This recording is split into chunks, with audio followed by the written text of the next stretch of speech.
area.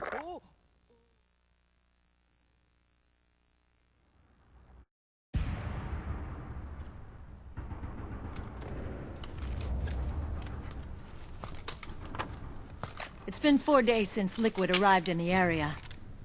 And since then, this woman's been with him. She doesn't look like a combatant. Probably some kind of advisor. Maybe a scientist.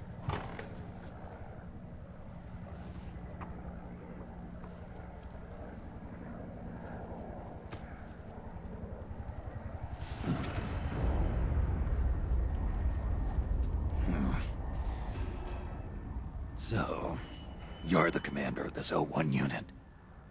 Why? Something wrong with that? Here, I'll introduce you to the team. That's Ed, our radio man and sniper. The sleeping giant is Jonathan.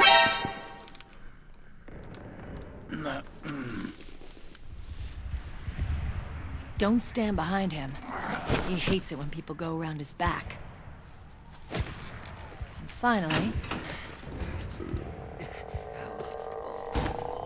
Johnny. Everybody just calls him Akiba.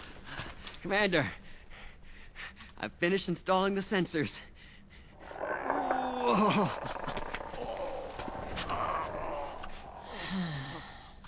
Okay, Akiba.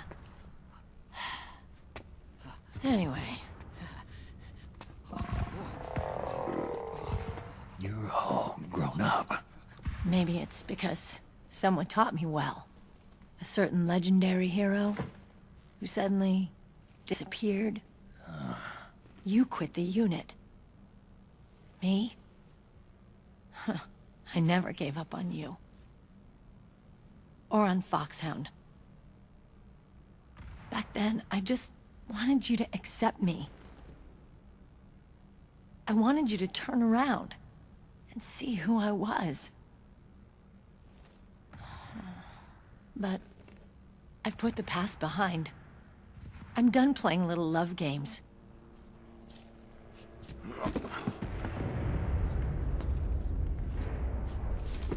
So, what are you here for? Threat assessment. The PMCs. Really? Because I heard a rumor there's an assassin out there targeting their leader. Well, that's some rumor.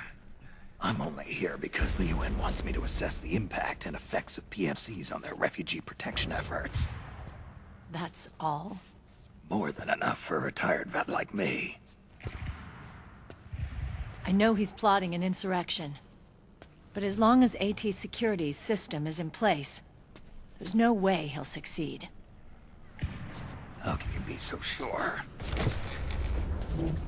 They've implemented a system that monitors in real time every single soldier engaged in combat action, whether he's State Army or PMC. Each individual soldier has been fully ID tagged with nanomachines injected into their bodies for that purpose. The nanomachines keep track of the soldiers and their real-time personal data 24 hours a day.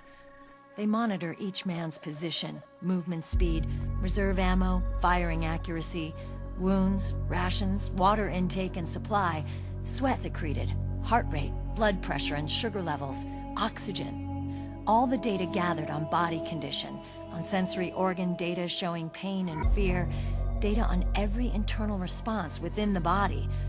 All of it is collected by an AI at the system's core.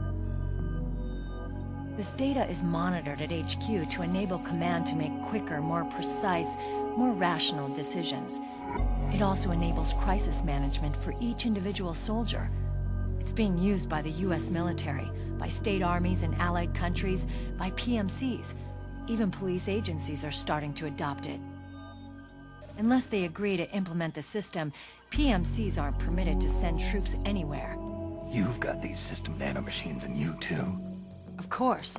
Our unit plays by the rules, same as everybody else. It was creepy at first, knowing you're being watched 24/7, but I've gotten used to it. It gives us a lot of advantages in the field, too. we get a clearer picture of what's going on around us, so there's less confusion during missions. And our nanomachines communicate with each other, making teamwork a lot smoother. And that's not all the system does for us. It's also a security guarantee against the PMCs. Security guarantee. That's right. The PMCs are combat groups without states or ideologies. They're not fighting out of nationalism or for a cause. They don't care why the war is being fought. They're just bodies fighting on someone else's behalf. They're mercenaries, a commodity. So it's easy to imagine them betraying their clients by joining the enemy or refusing to fight, or committing humanitarian atrocities. To keep these things in check, they ensured that no one can use firearms or military vehicles without the proper system ID. It's true for every piece of equipment out there. So even if the PMCs tried to mount a terrorist attack or coup d'etat, their weapons and equipment would automatically be locked out. They wouldn't be able to move, attack, or engage in combat of any kind. And there's more. All the data on their position, personnel, and combat strength is leaked to us by the nanomachines. Even if they managed to circumvent the system by getting the nanomachines out of each soldier's body, they'd be losing their IDs in the process, so they couldn't use their weapons. And the Patriots are behind this.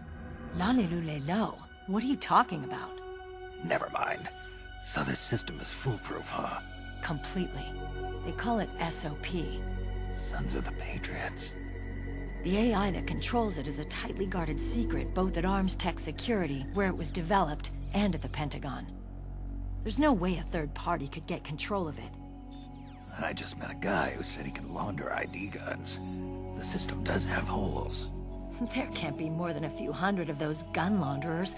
It's just a grassroots movement. It's not like they can affect the entire PMC war machine.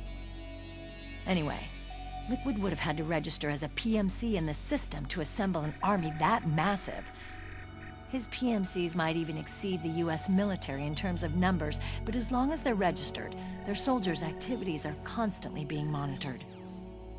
So long as the US responds immediately when Liquid makes his move, we can take them down by force.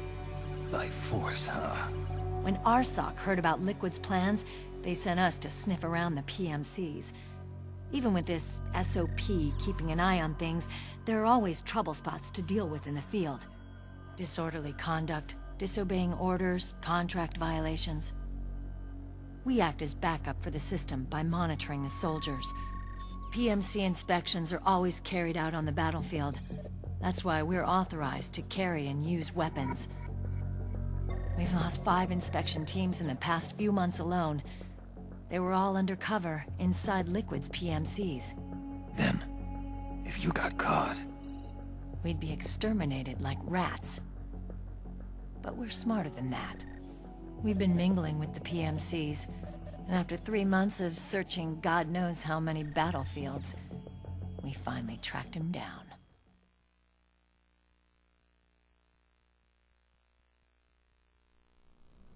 When we reported that we'd found Liquid, our superiors ordered us to provide the UN investigators with intel.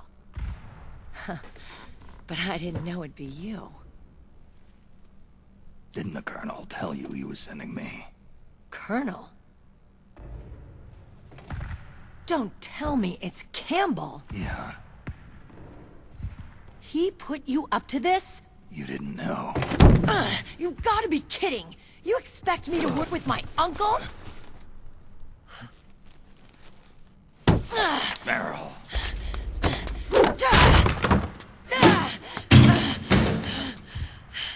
This is bullshit! He's not my father.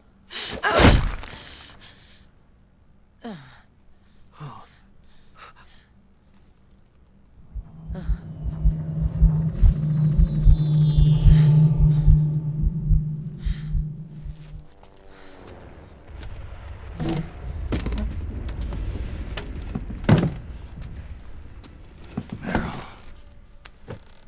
So, you knew. Yeah. Little violation of the need-to-know rule. Then, why are you still calling him Uncle? You're still calling him Colonel. He's your father. As far as I'm concerned, we're still uncle and niece. I will never forgive that womanizing piece of shit.